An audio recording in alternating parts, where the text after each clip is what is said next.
Huwag nating pasikatin ng isang babaeng naka-stripe ng itim, minsan naka-polka dots din, mababa ang lipad at araw kung kumagat. Ang pinsala sa tagulan, si Aedes dengue lamok, kailangang matepo. Paano?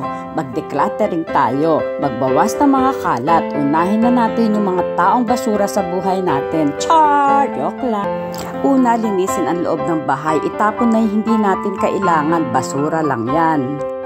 Kung may water plants o flower vase na may tubig, palitan natin at itapon ng tubig kada linggo upang hindi pag-itlogan ng mga lamok. Itapon na din natin yung mga tambak na kahon na gustong-gustong taguan ng lamok kung saan sila nagchichismisan. Ngayon, libot naman tayo sa bakuran.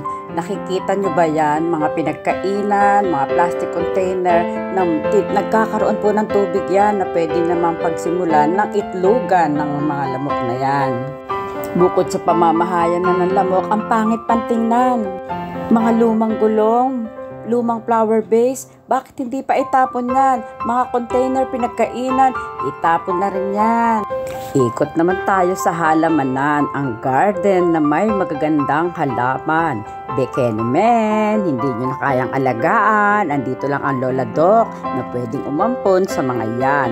May mga dahon na pinamamahayan din ng malinis na tubig at doon pwede ding maging itlugan, kaya ipamigay na yarn.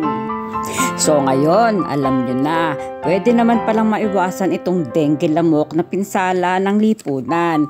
Tara na po, maglinis na tayo para hindi na magkaroon ng dengue. Kapag may lagnat ng 2 araw, kumonsulta agad sa mga health center o sa paggamutan. Huwag baliwalain kung ano man ang inyong nararamdaman upang agad na maagapan. Ito po ang inyong Lola Doc, nagpapayo at nagtuturo kung ano ang dapat gawin.